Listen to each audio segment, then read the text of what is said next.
네, 우리 구약 성서가 이제 기록되어진 이 히브리어에는 나비라고 하는 단어가 있습니다. 나비, 공교롭게도 이렇게 날아다니는 곤충 나비와 발음이 똑같지만 성경에서 이 나비, 히브리어 나비는 예언자 혹은 선지자라는 뜻을 가지고 있습니다. 예전에도 몇 번 말씀드린 것 같지만 이 성경에 나오는 예언이라고 하는 단어는 우리가 생각하는 예언과는 조금 좀 다릅니다.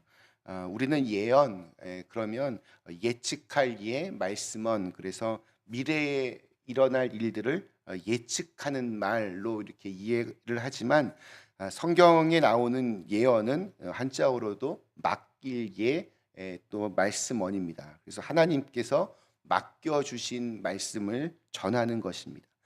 특별히 히브리어인 나비는 말을 맡는다라는 뜻이 더 강합니다. 우리가 은행에다가 돈을 맡기는 것을 예금이라고 하는 것처럼 말을 맡기는 것을 예언이라고 그렇게 성경은 말합니다. 히브리어 나비를 이제 헬라어로 다시 이제 번역을 할 때 사람들은 프로페테스라는 단어로 번역을 합니다. 그리고 이 단어는 이제 영어 단어 프로페서, 교수라는 뜻으로 그렇게 진화가 됩니다. 교수란 학생보다 더 깊고 전문적인 지식을 알고 그것을 전하는 사람입니다. 그러니까 예언자가 그렇다는 것입니다. 그러니까 없는 미래를 이렇게 추측하거나 무슨 초능력을 발휘해서 미래를 아는 것이 아니라 하나님이 주신 마음, 생각들을 이렇게 받아서 그것을 전하는 역할입니다. 오늘 15절 말씀이 이렇게 시작합니다. 네 하나님 여호와께서 너희 가운데 네 형제 중에서 너를 위하여 나와 같은 선지자 하나를 일으키시리니 너희는 그의 말을 들을지니라. 지금 이스라엘 백성들은 하나님께서 약속하신 땅 가나안에 들어가기 일보 직전입니다. 그러나 모세는 안타깝게도 가나안 땅에 함께 들어가지 못합니다. 모세와 같은 뛰어난 지도자와 함께하지 못한다는 것은 이스라엘 백성들에게도 굉장히 큰 아쉬움이고 또한 두려운 일이었습니다. 모세는 하나님께서 이스라엘 백성들을 위하여 자신과 같은 선지자 한 사람을 일으키실 것이니 그를 잘 따라줄 것을 당부합니다. 불이 굉장히 무섭듯이 죄인인 우리는 하나님을 이렇게 일대일로 대면할 수 없습니다. 또 살다 보면 이렇게 생각의 기초가 다른 사람들과는 대화하는 것이 참 정말 어렵습니다. 뭐 이렇게 가끔 정치 얘기 이런 거 잘못했다가는 괜히 싸움만 나기 십상입니다. 사랑하는 사람이 아니라면 서로의 공감을 이렇게 이루는 것도 참 어렵습니다. 그래서 이렇게 좀 서로 갈등과 분열이 있을 때 중재자의 역할이 굉장히 중요합니다.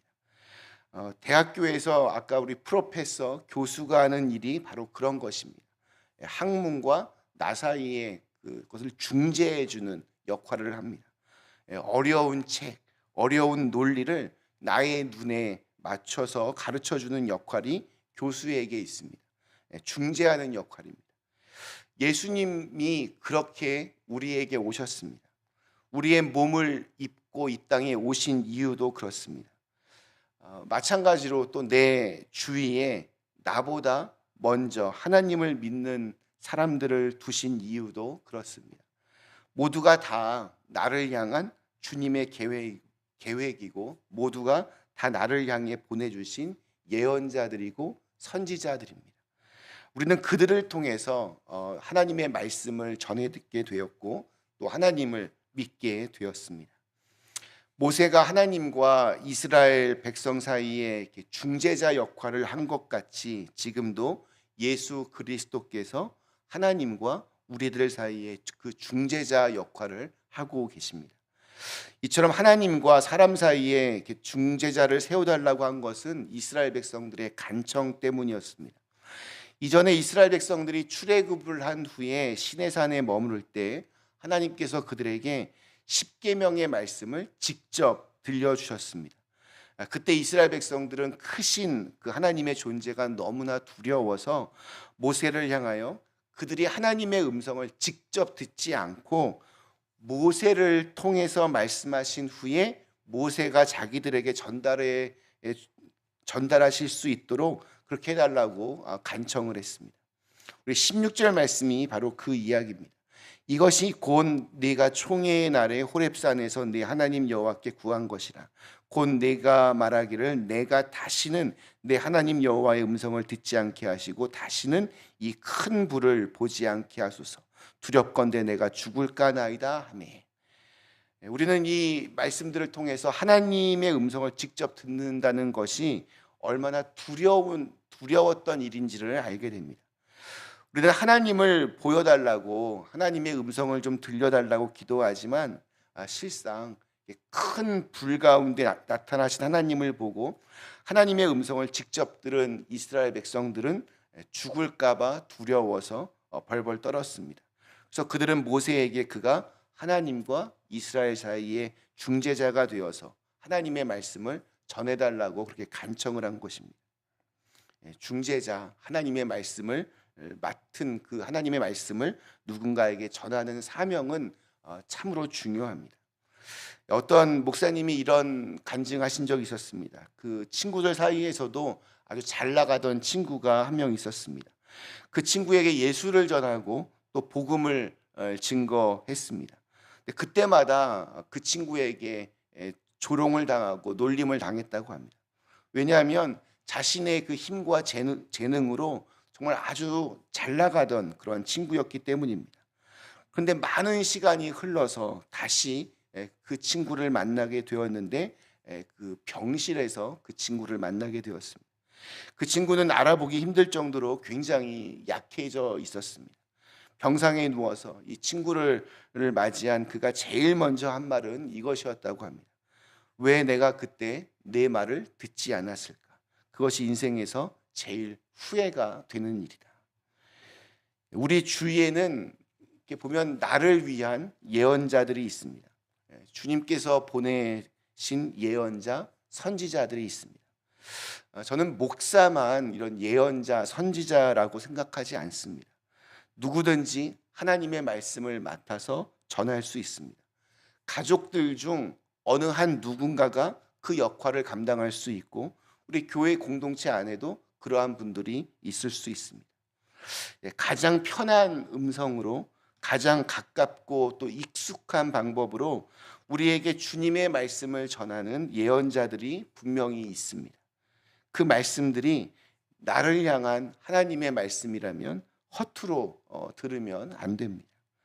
자, 그런데 문제는 우리가 살아가는 이 시대는 자기의 소견이 옳은 대로 그렇게 살아가는 시대입니다. 하나님께서 명령하신 것, 하나님께서 주신 말씀을 전하는 사람도 또 그것을 들으려고 하는 사람도 사실은 굉장히 귀한 그런 시대가 되었습니다. 교회에 굉장히 많이 있지만 복음이 참 귀한 시대가 돼버린 것 같습니다. 잘 좀 분별해야 합니다. 거짓 예언자들이 너무나 많이 있습니다. 사람들의 불안한 심리를 이용해서 자기의 뱃속을 채리는 거짓 선지자들이 곳곳에서 활개를 치고 다닙니다. 가끔 이렇게 이상한 목사님에게 빠져서 주변에 다른 사람들이 아무리 이렇게 조언을 해도 그 목사의 말이 곧 하나님의 말인 양 맹신하는 분들을 만나게 되면 정말 안타깝습니다. 오늘날의 시대는 이 분별하는 영이 참 중요합니다. 잘 분별해야 합니다. 그래야 잘못된 길로 빠지지 않습니다. 마지막 우리 21절과 22절 말씀이 우리에게 참 도움이 됩니다. 제가 현대인의 성경으로 읽어드리겠습니다. 여러분은 예언자의 말이 여호와께서 주신 말씀인지 아닌지 어떻게 하느냐고 속으로 생각할지 모릅니다. 만일 어떤 예언자가 여호와의 이름으로 말을 해도 그것이 이루어지지 않으면 그가 말한 것은 여호와께서 주신 말씀이 아니라 그가 제멋대로 지어낸 말입니다. 그러므로 여러분은 그런 자를 두려워하지 마십시오. 가끔 이렇게 신앙적으로 갈등이 있고 또 교회에 어려움이 있을 때 목사님들이 교인들을 이렇게 좀 저주하는 그런 말들을 하고 위협하는 말들을 하기도 합니다. 자, 그런데 아무리 거짓 선지자의 입에서 무서운 저주와 심판의 말이 이렇게 나와도 그것을 두려워할 필요는 없습니다. 왜냐하면 자기 멋대로 지어낸 말이기 때문입니다. 오늘 우리에게 주신 하루, 진리와 거짓의 영이 난무하는 이 시대에 무엇이 진짜 하나님의 말씀인지, 또한 어떤 사람이 나에게 그 하나님의 말씀을 전하고 있는지, 누가 나의 예언자이고 선지자인지를 잘 분별하여서 진리의 음성에 귀를 기울일 수 있는 오늘 하루가 되시기를 간절히 기원합니다. 잠시 함께 기도하시겠습니다. 좋으신 하나님, 오늘도 저희에게 새로운 날 주심을 감사합니다. 오늘 주신 말씀 통하여서 오늘날 참 우리 시대에는 분별의 영이 참 필요하다는 생각들을 많이 하였습니다. 거짓 선지자들이 너무나 많이 있습니다. 거짓 예언자들이 너무나 많이 우리 주위에서 우리를 미혹시킵니다. 이럴 때일수록 우리가 겸손히 우리의 마음을 잘 분별하여서 누가 진짜 예언자인지, 누가 진짜 하나님의 말씀을 나에게 전해주는 자들인지, 어떤 것이 하나님의 말씀인 것인지를 잘 분별하여서 이 엄혹한 시대에 헛된 영에 휩쓸리며 거기에 질질 끌려다니는 것이 아니라 진리의 말씀이신 하나님 의지하며 그 반석 위에 우리의 인생을 세워갈 수 있도록 인도하여 주시옵소서. 예수님의 이름으로 간절히 기도드리옵나이다. 아멘.